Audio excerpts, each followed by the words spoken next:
All right, question for Coach. So we're not seeing Matt and James and some of those guys out there that you've had in these past couple of years.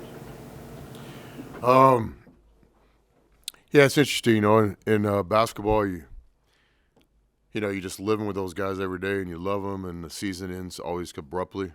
Even if you're playing on that last night, it ends abruptly, and then you get tied into that recruiting pretty quick, and everything starts. But definitely think about those guys a lot. Always think about former players, but with those two guys you asked about specifically, Brakefield is still here in Oxford, kind of in and out. He's preparing. He had an NBA workout yesterday and signed with a good agent, and he's got a real future here. Don't want to speak for those guys, but we're all kind of waiting on draft night, and that turns into summer league opportunities. It was great to see Matt when he came back to graduate. This time with his master's. So Matt's got 2 degrees from Ole Miss. We all know the story of Matt, and I'll never get tired talking about it. Just the courage that he played with last year, being banged up. Literally, when we got done playing Michigan State in the tournament, it was the next day making medical plans to get cleaned up and all. And so he had the surgery, it was successful. He's been doing a lot of rehab out on the West Coast. But no, definitely stayed in touch with those guys. And I think both those guys, as well as Padula and Juju and Dre and all those guys, I hate to start naming names. I'll forget somebody, with Barnes and McKell and those seniors, they impacted this recruiting class too. All these recruits, they can talk with social media and stuff. It's not like you have to have somebody's phone number these days. Now, I don't understand all that because I'm not on social media, but I think my daughter's direct message, is that what they call them, DM. So, no, it's very common that we would be talking to James. He's already told us, I talked to Malik Dia last night. And so, but yeah, it never gets old, thanking all those seniors last year, Matt and Brake and everyone else for what they did for us. You mentioned it a little bit when those guys were up there, but why is it so important to recruit winners in the portal? It's definitely one of the ingredients. I think everybody has kind of a different formula. It's talent, number one. No matter what somebody tells you, you got to have talent to play in the league you're in. So for us, we're looking for SEC talent, which translates to professional basketball talent. If you play in this league, you're a pro at some level. Then you start getting into just what people really like. It's like no different. You like chips and queso. Mississippi, I guess it's more white queso. Is that what it's called, for lack of a better word? I enjoy it, but my preference is still Tex-Mex yellow-orange queso. So I think recruiting is no different. Yeah, we all want everything, but at some point, what's important to you? And it's really no different than the players. I mean, they hear it all. A nice gym, playing time, name, image, and likeness. But at some point, these players are like, what do I really want? What's really important to me? And so for us, it's competitiveness, love of the game, being a great teammate, desire to get better, wanting to have a face-to-face, honest conversation on a daily basis. And then what you mentioned, winning, it's very important. I mean, to coach guys like Travis and James that have played in NCAA tournaments, have played in teams that all year long got better, and they're a part of the grind. There's no substitute for this. And from time to time, you take that player that maybe hasn't experienced winning, but that's a challenge. I mean, there's something about winning. When there's 6 minutes left in the game and it's tied up, some guys think we're going to win this game. Some guys think I've never won a game like this before. So not just Travis and James, but we have a lot of winners on this team. Several of our transfers played in the NCAA tournament. All 3 of our high school players won at the highest level. Ilias played winning basketball in Europe, so it's important to us. It's something we've talked about. Ilias is a really interesting case. How did that kind of relationship develop? How did y'all identify him, find him, and then because that recruitment's a little different than all the other ones, right? Because he's overseas. How did that kind of fall, if you will? Yeah, it's just such a small world now. You can literally know about a guy in Spain or Russia or France or Italy, just like you know of somebody in Jackson, Mississippi. So I just think just the access to the information. Basketball is a small world when you really get at it. There's all sorts of connectors. Certainly on our staff, Brian Berg was the lead recruiter, and everyone on our staff did a great job on all these players. But we were able to develop a relationship with Ilias and his family. and his representation, his basketball family. So just excited that, he's trusting us with his next step in his basketball future. Coach, rough settings, I think Scipio, how do summer practice and workouts, how do they affect your view of the team? Yeah, just a good question. Just constant eval, so much goes into the eval process in recruiting. Maybe you've coached against a guy, maybe you've seen a guy in person. But our access to video, you got to understand, we watched every game that James played in college, both at, where was PK at before Louisville? Charleston. I've been Charleston, then Louisville, and certainly Travis, playing last year in the SEC. But we also like to try to kind of reset and have a new opinion. Something I always tell myself and the coaches about are we take the practice floor each day and we have no preconceived ideas. We have an idea of some guys' strengths and weaknesses, but it's really reset. Because sometimes you'll be pleasantly surprised. Guys got some stuff in his game that maybe you didn't see in the evaluation process. And then sometimes it might go the other way. Guy might have to work on some things that you thought were a little bit ahead of where they were. So it's a fine balance. We study a lot of their past. We have open dialogue with our players. We spend a lot of time with them every day. And then certainly now when we have these precious select opportunities to be on the floor with our guys this summer, which, by the way, is a ridiculous rule in my mind. Why wouldn't we be able to spend as much time as the players want to spend with us in the summer? But no, practice is sacred, so we're constantly evaluating. It's like we're trying to get some things done in today's practice, but we're also just trying to watch the guys play basketball too. And like Travis said, we're fighting time more than anything. Chris, was the portal different this year than maybe it was a year ago? Did anything surprise you in the way, just throughout the landscape of college basketball, things sort of shook out? Yeah, I think each year it's different. I'm trying to think back at 2 years with, maybe Padula versus Travis or Corn, or Dia versus James. We and certainly not complaining about this, but we were able to play into the second weekend. Whereas the first year, it's almost like we had a 2-week head start on this.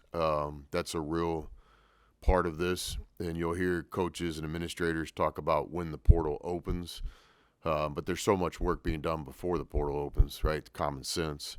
And so for us this year, I think the portal opened on Monday, if I'm not mistaken, and we got done playing on Saturday. Was that a Saturday game, Michigan State, or Sunday?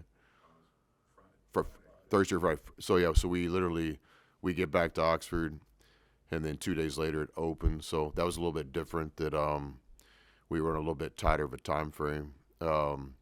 This year, I think it's safe to say, no secret, there was less official visits going on. A lot of the stuff this year was done just so much. Obviously, name and likeness is a factor, but with agents, and it seemed like there was more phone calls and Zooms. We actually signed a couple of the players on this roster without official visits, which is crazy.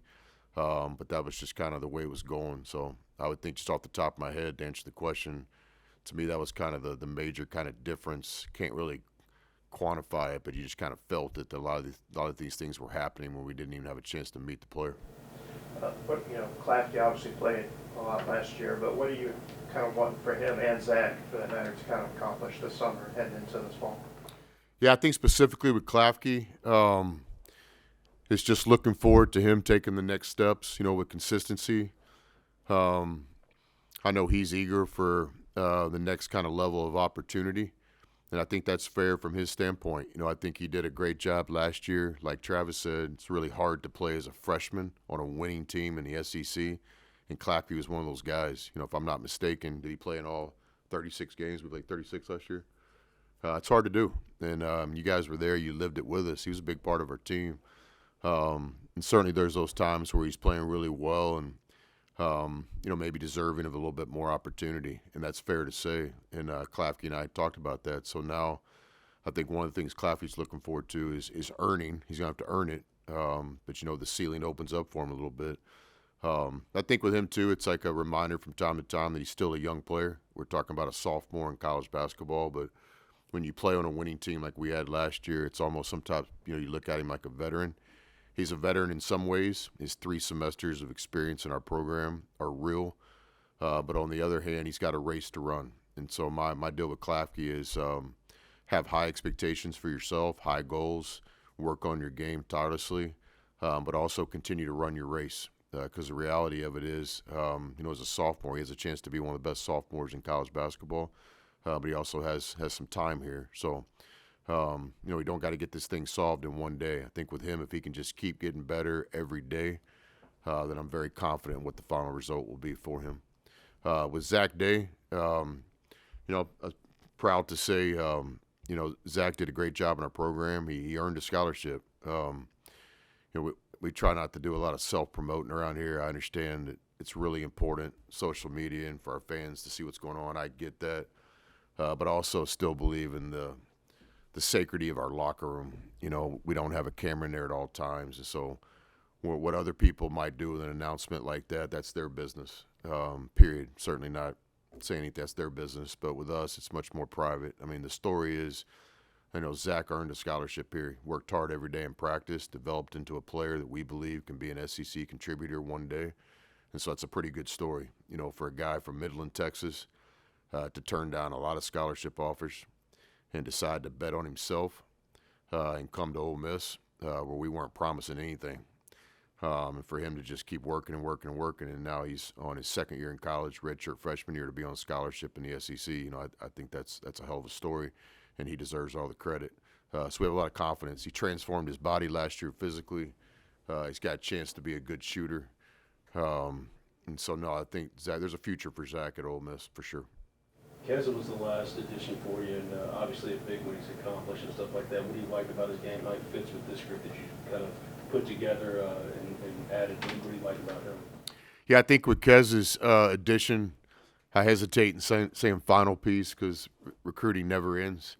And so, but with the latest addition to our team, I think just needing some more depth in our backcourt, needing some experience like Travis, like Korn, like Klafke, guys that can play different positions and stuff. And so ultimately, I can only speak for me. It'll be a good question for Kez, and we'll get him in here as soon as we can for you guys. But it all started with him is the guy's a winner. Like you look at his experience at High Point. This wasn't a good mid-major team. This wasn't a Cinderella. This was a good college basketball program for 2 years with a coach that I don't know. To my knowledge, we've never hung out. If we have, I apologize. But this guy knew what he was doing. This was real basketball. I knew about High Point 2 years ago, watching him play. And Kez was a big part of that. He was preseason player of the year in that conference, if I'm not mistaken. He's an all-conference player, and he's a winner. I think they won 27 games and played in the NCAA tournament. And we're good enough to advance in the NCAA tournament. A tough draw for them because of Purdue's, I believe, size, is a tough first game. But Kez is a winner. He's played in big-time basketball. I was also really impressed with, his persistence. He started his career at UTEP. UTEP had a really good team that year. They played in the championship game, if I'm not mistaken, of their conference. They had some really good guards. You guys might remember the name. I think his name was Suley. Went on to play in the Big Ten, where he might have been Big Ten Player of the Year. So that guy was at UTEP, and Kez, as a young freshman, was behind those guys.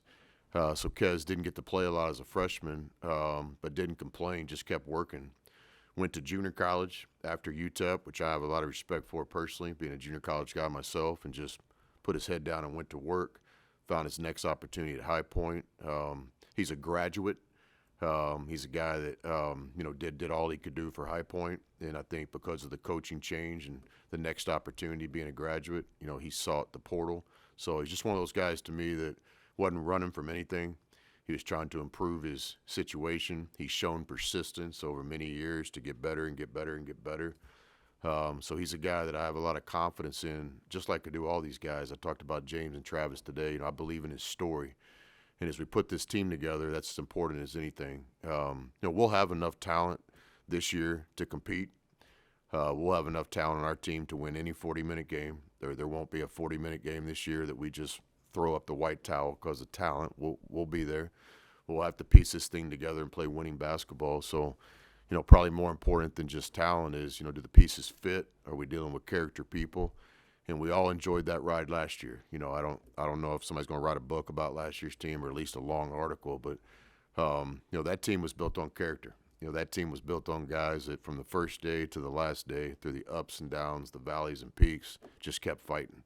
And so, yeah, we got a little spoiled last year. And so this year we tried to put really good human beings together. Now, can we turn this into a culture? Yet to be seen. And that's what we're working on today. Day is number 2. One more question? I know it's a little ways away, but how far along are you on schedule? I know a couple of games have been released. This time last year, you kind of said it was difficult to schedule. Is it a little easier to schedule this year coming off the success you had and the league success? Yeah, not easier. It can get easier in some ways if you prove to be a worthy opponent of anybody, anywhere, anytime. So you got to be really good to get the schedule that we want at Ole Miss. Sometimes you can't be too good though, so it kind of goes on both ends. I think we're in a really good spot. I think the next news we'll have for you guys is the ACC SEC challenge. We're supposed to know that within days, maybe. There's Schwartz, man. I just talk to you guys freely, man. So, and I'm not saying that I'm any better than Schwartz. Schwartz is probably much better than me. He's more political and follows the rules. But the second I know who we're playing, I'm going to let you guys know.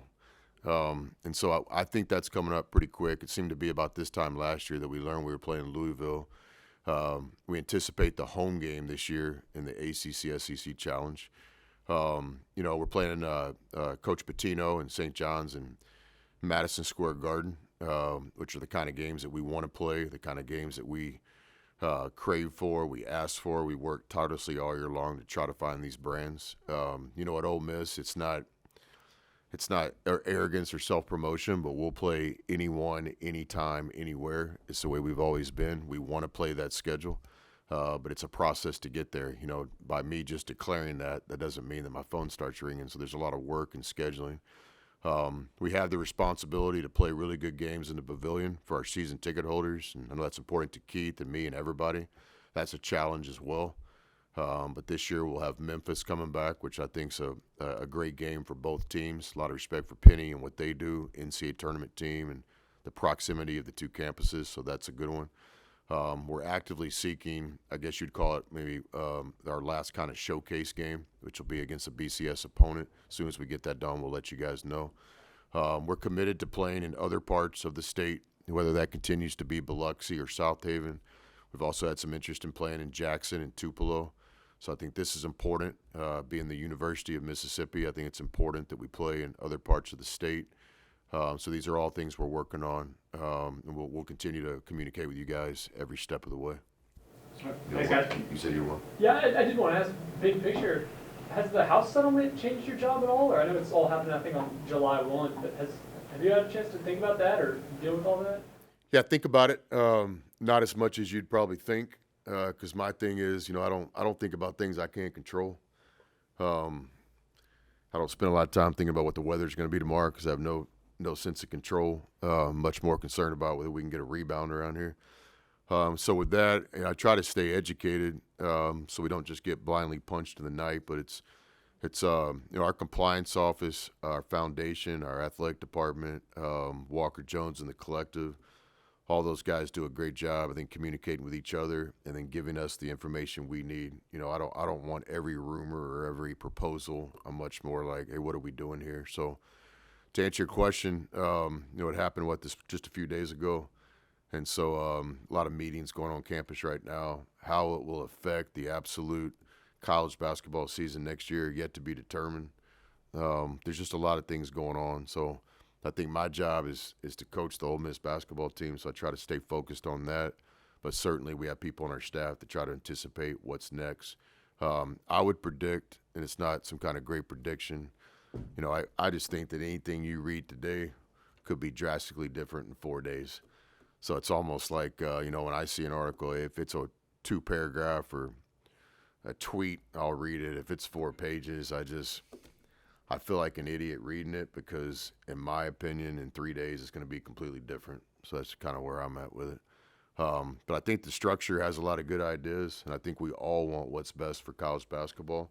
And I think it's important, as coaches, and his players and his fans and his administrators, we all need to believe in it, you know. And so once they put it out there, this is the plan, then we're going to support it 100%. You know, I don't think anything productive happens when the plan is set and everybody comes up with an opinion now. You know, if you had that opinion, why didn't you throw it out there on the front end? So we're eager to see what this model looks like, and then we're going to do everything we can do within the rules to continue to elevate the Ole Miss program. And I think that's exactly what we've done here. And again, I give the collective, the administration, the foundation, and really all the fans, from the major donor to the Ole Miss faithful that supports us on a monthly basis. I mean, everybody, this has been a real team effort. I think you think about the success of Ole Miss, not just men's basketball, like everything that went on. Had so much fun this spring with the softball team, the baseball team, the golf team. I mean, everybody watching volleyball, Wednesday's tournament, what Coach Yo did again, what Lane's doing. Don't want to forget anybody, but everybody is doing really cool stuff around here. And I think the common ingredient is the support from our fan base, our donors, the collective. And so, you know, it's been awesome around here. It never gets old just saying thank you every chance I have a chance to speak, like thanking everybody that has contributed in any way. And our responsibility is to keep this thing going, and that's what we're going to do. All right. Appreciate you guys.